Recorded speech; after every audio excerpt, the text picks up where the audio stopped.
Greetings, my fellow freedom lovers, sovereign thinkers.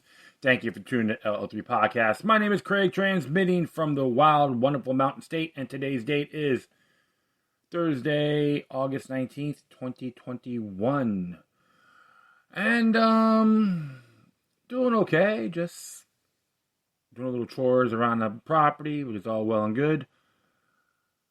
I'm not going to go too ranty here on before this article. This one just caught my eye. One of my colleagues from San Francisco, named Murph, sent this to me. And very interesting. It's a reference to COVID mandates. And this was exclusive from nationalfile.com. And it came out on August 15th by Patrick Holly. It's entitled, Hollywood Crew, it's exclusive by the way, Hollywood Crew members reject vaccine mandates, plan to rebel against Biden-connected union leadership. Hollywood may lose a bunch of its workers. According to this. I like it. The photo's real cool. I'll post it on my speaker page too. As it reads here, Hollywood Crew members are planning to rebel against leadership of the IATSE, which is stand for International Alliance of Theatrical Stage Employees, if the union leaders do not stand against all vaccine mandates. According to a letter circulated to union members that has been obtained by National File, the anti-forced vaccine crew members are planning to hold up contract negotiations and vote against current IATSE leadership in all future elections if the leaders promote the atrocity of vaccine mandates. Current IATSE President Matt Loeb recently wrote a letter to Joe Biden volunteering the union and its members to work with Biden White House in building field vaccination sites. IATSE recently made a short-term agreement allowing Hollywood studios to mandate the coronavirus injections on studio sets. The union represents more than 140,000 professionals in the entertainment industry. What's interesting about this, technically he made a short-term agreement, an international contract, okay? And technically, sometimes some of these members may not get a voice on this. And it's very chilling, of course. Our sources tell us that there is an anonymous letter circulated amongst Hollywood's IATSE crews via text message. Seems Hollywood union crew members are fed up with their leadership and now organizing against their own unions. They are angry about the mandates. Hollywood may lose a bunch of its workers. And this says right here, an urgent message to all the 13 IATSE West Coast locals currently negotiating for a new union contract, which is Local 44, 80, 600, 695, 700, 705, 706, 728, 729, 800, 871, 884, and 892. If I remember, Local 600 is a camera operators union under IATSE, and Dennis Kucinich, former Congressman Dennis Kucinich, is a member of that group. So as I carry on, it says here from August 2021, dear representatives, we feel compelled to write about recent concerns we have, both on our behalf and for all of our workers. We hope the points presented can be taken with an open mind and as a warning for dangerous future legal risk our union might be accepting. To that end, following the two items that are required to earn a yes vote from all of us: complete rejection of any and all vaccine mandates, complete rejection and any of all vaccine status inquiries by employer. Notice it specifically includes complete rejection of any visible marking of crew members with colored stickers or similar, incredibly violating. Omissions of either from any new contract will require us to immediately vote no for any new contract. We have no choice in this. For us, this is non-negotiable. There is no possible compromise. This is essentially a one-issue contract, forcing people to give up freedom over their own bodies, and is unacceptable and goes against every value of this country and all of humanity cherishes and protects. If a contract is presented without these two essential provisions, we will also be voting against all current leadership in every future election if they promote this atrocity. To us, that would be an inexcusable betrayal of the responsibility of representation, something that could not be forgotten or forgiven. It is already unconscionable that in the recent RTW update, our unions agreed to allow production companies to mandate an experimental gene therapy as a condition of employment, according to widespread international adoption of the Nuremberg Code decades ago. This is officially classified as a crime against humanity. Does IATSE really want to open itself up legally to liability for future lawsuits? The risk of this is real and would bankrupt the union along with all of our pensions accounts. We are worried that the union is already at liability risk with the recent RTW agreement and suggest it be retracted immediately with all references to vaccine mandates removed. You may have heard the argument that we are free to choose another job, so it is not really a mandate. That is inaccurate in the eyes of the law, which is clearly states any groups, not just governments, mandates, or coercing participation in medical experiments are equally culpable and guilty of crimes. Manufacturers have been granted immunity from liability decades ago. That protection does not extend to employers or unions. If a member is coerced into participating in medical experiments to keep their jobs and suffer a debilitating injury or death, the employer and the union collaborating in this coercion are both liable and could be sued. Another glaring source of the future liability is any representative verbally or in writing claiming that these experimental shots are safe. Members are being told by their business managers to just get the shot because it is safe and not a big deal. The safety has not yet been determined. These medical experiments are unapproved by the FDA. They are currently only authorized for use under an emergency use authorization. That is not equivalent to being approved for safe use. The safety is still being vigorously debated on a global stage. As of July 30th, 2021, 8 months of COVID shots, there have been 12,366 deaths associated with these COVID experimental gene therapy shots reported to the National Vaccines Adverse Events Reporting System, or VAERS, what's the acronym for it. To put this into perspective, that number is 50% more than all other vaccine-related reported deaths combined, 8,858 since the beginning of the VAERS database 30 years ago in only 8 months. Union representatives should stop using the word safe to coerce the members you represent into participating in a medical experiment. This is not a gray area legally. It's a crime to try and convince someone that any of these medical experiments are safe. It is still conceivable that in the future we find out these shots don't work. On Friday, August 6th, CDC Director Dr. Rochelle Walensky stunned many viewers of CNN with the following shocker. Quote, "Our vaccines are working exceptionally well. They continue to work for the Delta in regard to severe illness and death being prevented. But what they can't do anymore is prevent transmission," unquote. So, why are they mandating shots that don't prevent COVID from spreading? What is the point of that? This new development suggests that these shots aren't as protective as previously thought. We could still eventually find out that they are dangerous. We need only research the risk of pathogenic priming or antibody-dependent enhancement that medical professionals and clinical experts have been warning us for almost a year might prevent this type of experimental gene therapy.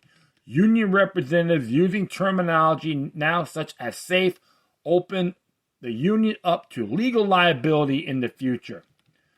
The safety debates aside, we are not asking that as a union we collectively decide about the potential dangers and or efficacy of the vaccine that may never be agreed upon, even by some of the smartest minds in medicine. We are only asking you to seriously consider the fact at the end of the day, there are certain inalienable rights that simply must never be violated, no matter what you believe. Even those of us who have gotten one of these shots agreed that we put in our body, especially things that can't be removed ever.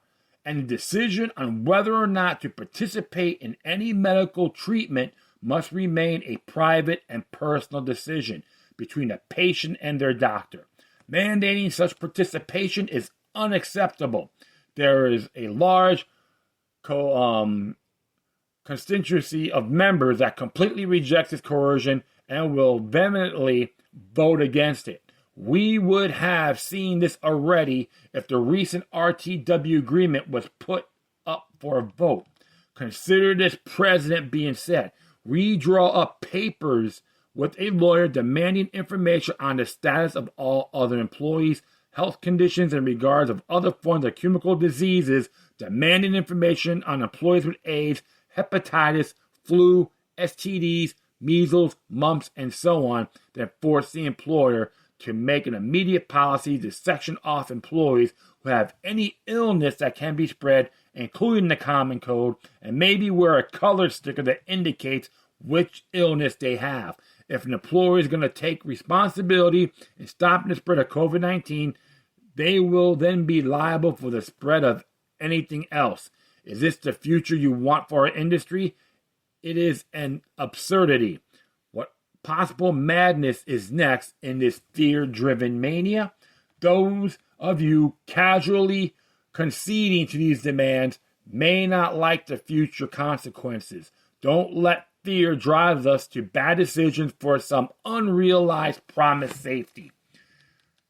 Here's a quote here. They who give up essential liberty to obtain a little temporary security deserve neither. That was from Benjamin Franklin, by the way. We are prepared and resolute in our commitment to fully walk away from this industry if it goes down this dark path. We could not, in good conscience, support a union or an industry prompting these human rights abuses. We love this business. We feel we are part of something that actually does change the world, some of us for decades. However, we can't contribute to the industry if it's promoting crimes against humanity. These policies being pushed are immoral, and considering the influence Hollywood exerts over the most of the world, these policies are a threat to all of humanity. We refuse to be part of that. With the global stage we occupy, we should be doing is setting an ethical example and be united to reject human rights abuses. We believe the IA does have its members' best interests at heart. Lately, we have seen some horrible decisions that can only be attributed to woeful misinformation and likely terrible advice. We are writing with the intent of saving our union because we love it and love our careers in this industry. With the recently updated RTW agreement unvoted on by the membership, IATSE is showing it is being irresponsible with its members' physical safety and financial security. We are certainly hoping now you find the courage to correct this mistake. Please reach out and talk to members about this issue. That is something that hasn't been happening enough lately. We think you will find a vast majority completely reject a policy that forces or coerces medical experiments and treatments on members as a condition of employment. There are a lot of us that believe this. Please keep us working. Don't jeopardize the ratification of a hard-earned contract with one bad decision. Stand up for what is right, just, and ethical, and the members will rally and align with you. Please do the right thing and don't force us to walk away from the amazing industry. Thank you for your time. In solidarity, Southern California Concerned IATSE Union crew members. Malo perliscusum libertam quam quietum servitudum.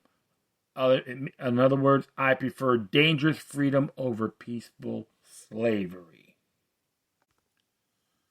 I couldn't say that any better.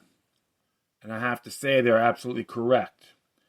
Even with a lot of these unions, you're accepted as a human being, not a number. And what's been happening, they're trying to put the fear into everybody. It doesn't matter what profession. One thing I always pay homage to the president of the American Postal Workers Union, APWU. They let Biden know, hey, it's part of negotiating. And that has to, and at least with that, I have to give him props. And the truth of the matter is, as well, a lot of these people, I know even the California crew from IATSE understands the laws as well. And it's interesting because it talks about Section 8A1 of the Act makes it unfair labor practice for an employer to interfere, restrain, or coerce employees to exercise their rights guaranteed in Section 7 of the Act. It says here, I'll just look through a few things here. So, like it says here, Section 7, and I'll give you one example. You may not threaten employees or adverse consequences such as closing the workplace, loss of benefits, or more onerous working conditions if they support a union engaged in activity or select a union to represent them. So employees can't do that because good example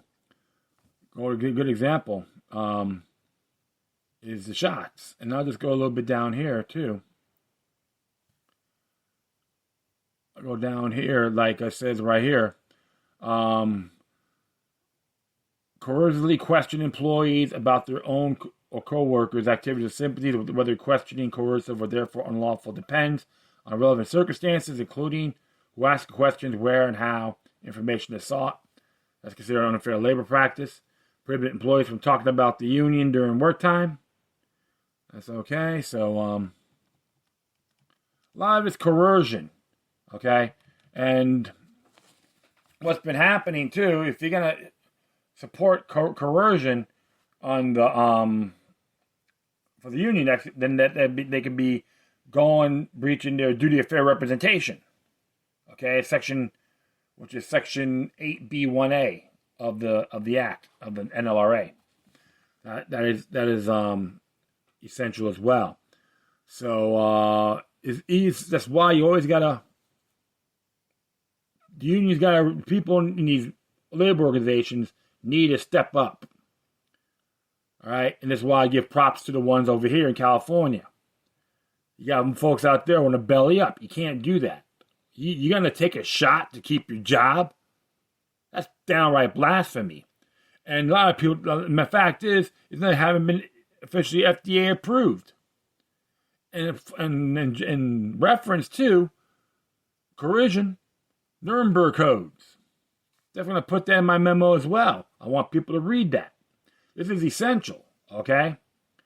And something like this by the employer, Section 8A3, and if they don't want to hire you because of the shot, that'll be violating Section 8A5 of the Act as well. These are facts, folks. All you gotta do is look it up.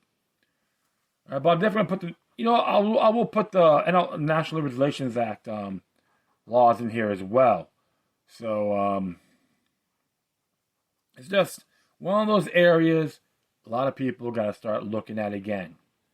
All right, you can't have coercion on employees. That's the bottom. That's the bottom line. That's a fact. Okay, it says like right there. So what's going to happen? You're gonna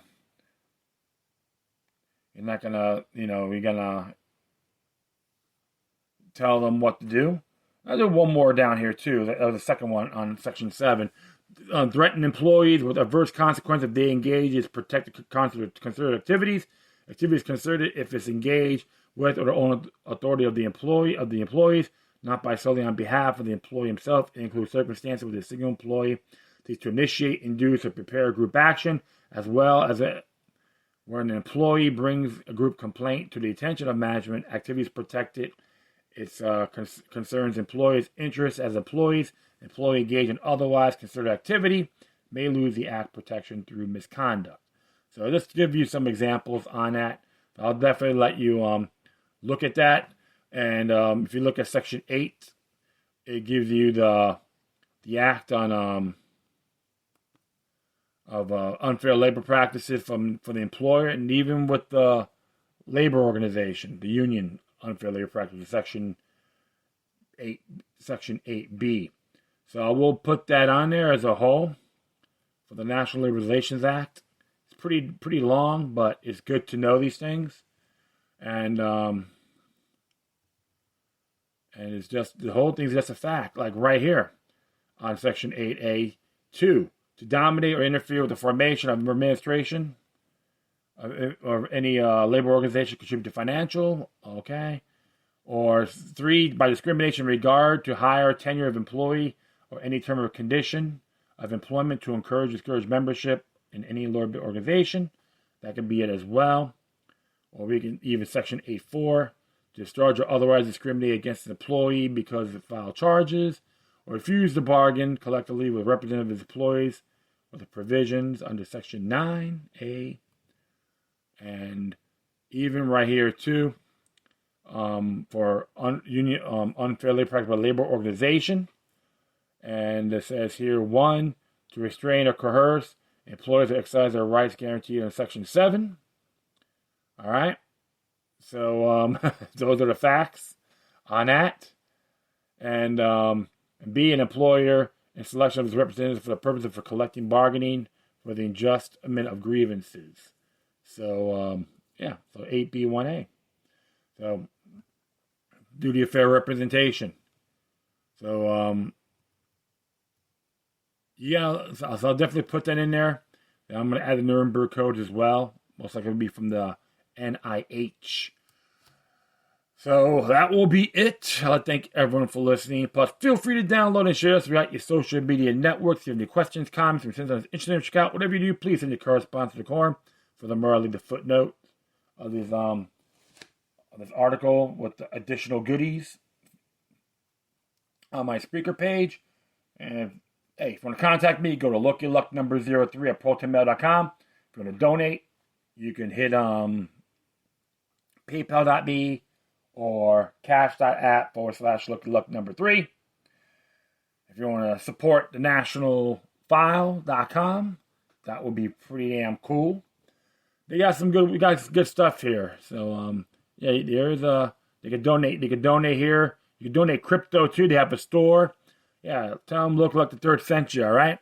Once again, thank you for your time. Please always remember that the demoniac resistance is healthy for the soul and can liberate humanity. Until next time, take care of yourselves. Keep on spreading the love. May your guardian spirits be with you.